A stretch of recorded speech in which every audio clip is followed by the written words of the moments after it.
So hi, good afternoon everyone. Okay, my name is Desa and my friend Peter there. Come on Peter, show yourself lah. Okay, so anyway, today we're going to talk about the three media theories, okay? Cultivation theory, you've got gender setting, framing and priming, and you got the spiral silence. Okay, so what I'm going to talk about today is the cultivation theory. Okay, basically the cultivation theory was actually coined by George Gardner in the late 1960s. Well, it was a shift from Paul Lazarsfeld two-step flow theory in the late 1940s. So basically what the cultivation theory is, okay, media is actually a slow, gradual effect on how we view the world. So basically that is the core principle of the cultivation theory. So actually George Gardner actually used TV to actually view on how media actually shaped our lives, right? TV actually has a lot of violent elements in any show we see. The thing is, the media always likes to show the bad side of things instead of the good side of things lah. I mean, come on, we need some good in our life. It's always bad. TV actually slowly cultivates our view about social reality, okay? So, okay, you see, over time, TV has a subtle effect. That was what was proven by George Gardner, right? So basically, there's a subtle effect. Slowly, you shape our social reality as it grows and grows and grows. It's going to shape our culture as a whole, right? So George Gardner tried to prove this theory even more. So actually, he called his friend and said, "Hey, let's do a study about normal TV programming and whether those children watch or not on the weekends." So he and his friend proved that there is 5 violent acts in each viewing hour. There was another study done by AC Nielsen, the advertising agency. So anyway, they actually studied that children have watched actually 200,000 violent acts and 8,000 murders in the whole period of them watching television. You see how much effect that has? Do you know what's the cause of those effects? Okay, so basically in this theory there's 2.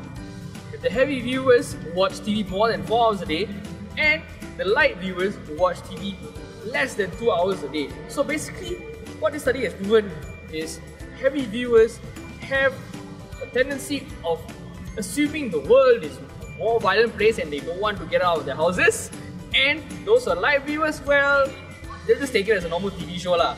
So George Gardner actually did another survey which was trying to prove the effect of television. Okay, number 1, there was actually a more higher chance of involvement with violence. Okay, so basically for heavy viewers, right, the weekly odds of them being in violence is 1 to 10, whereas for the light viewers, it's actually 1 to 100. Second one is there was a fear of walking alone at night. Okay, now you see, both men and women actually watch the same amount of TV lah, but then again, those who are heavy viewers actually had a fear of walking alone at night. So the chances of them having a thought of being, I don't know, mugged at night is actually more higher. Every place they go has an involvement with the police. Heavy viewers think is there's actually 5% of their community who are actually police, but they just don't know. Live viewers, okay, you guys don't need to worry because they only have an assumption about 1% of the whole community that are actually cops.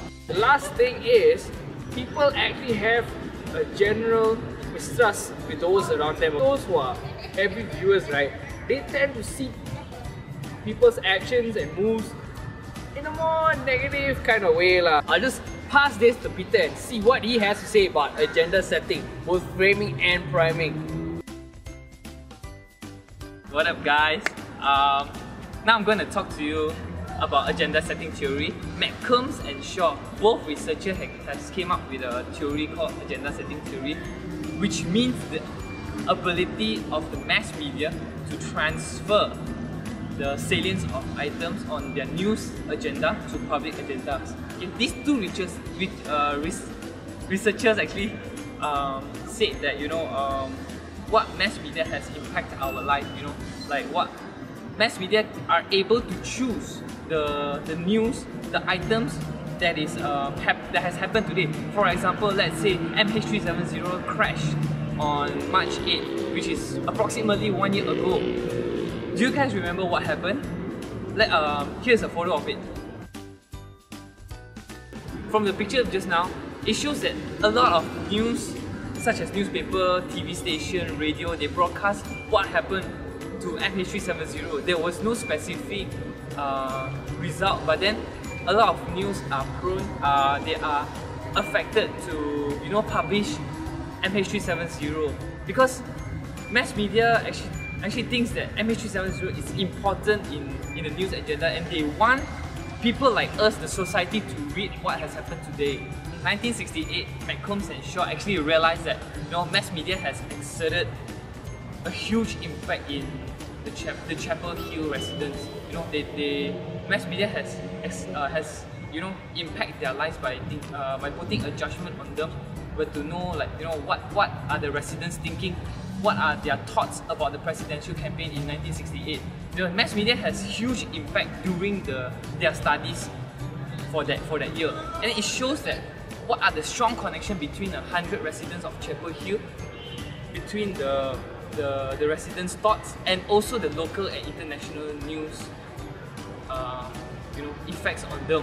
Through all the presidential campaign, they came out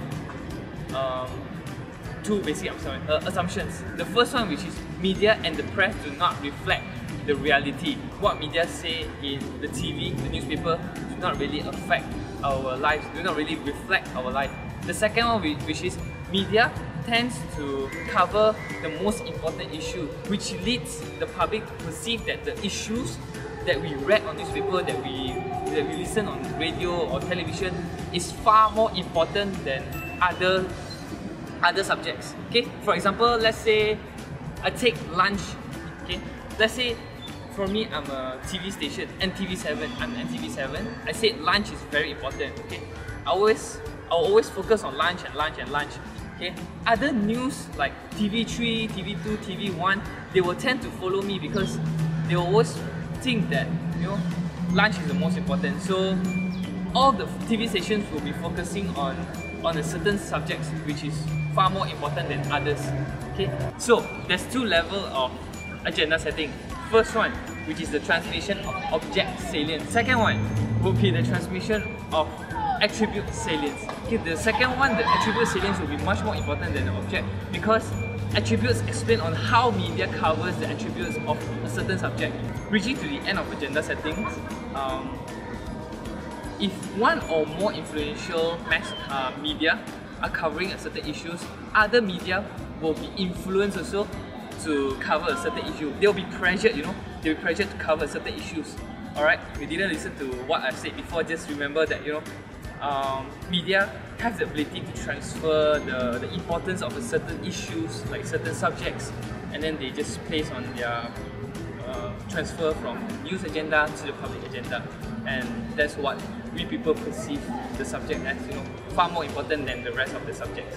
After agenda setting theory, there are two very important theory under agenda setting, which is framing and priming. These two are important. Because media uses these two to add biasness to agenda.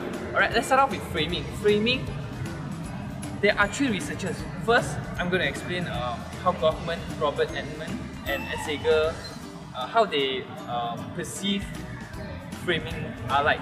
Okay, first I'm going to start off with Robert Edmond.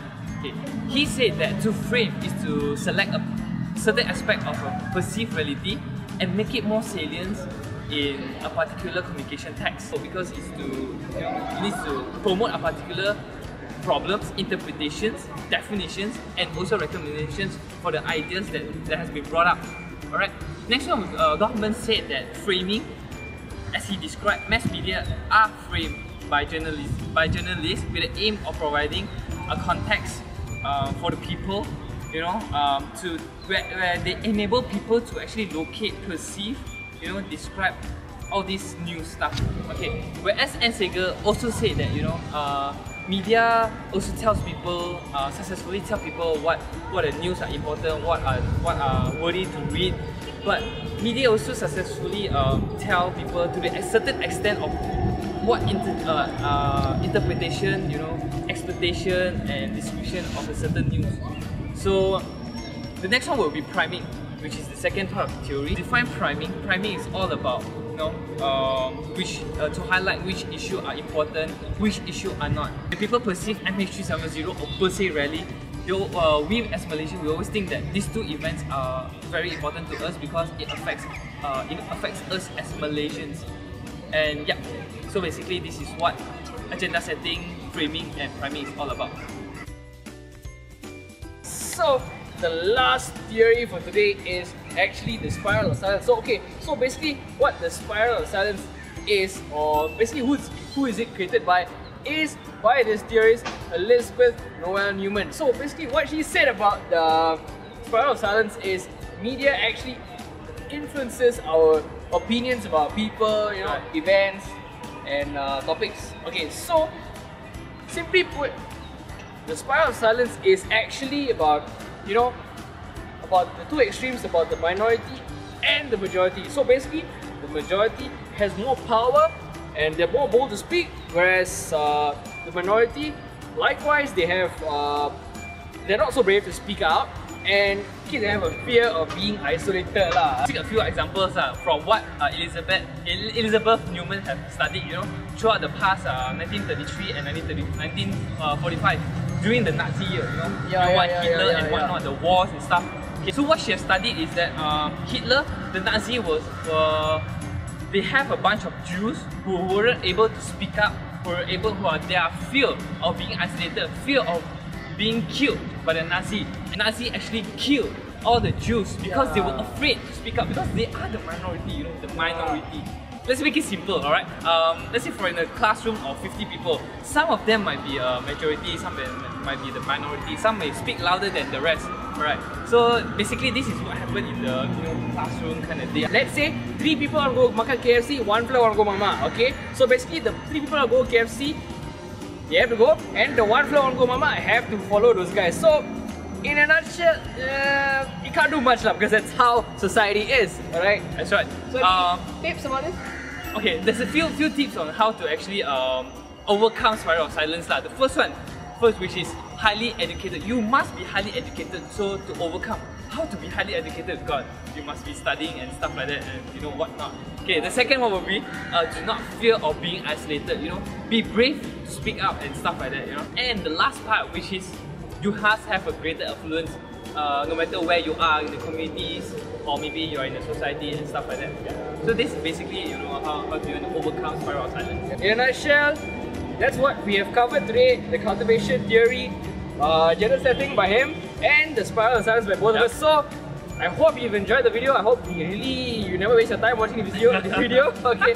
So anyway, thank you guys so much and have a good day. Have a good day. Bye. Bye.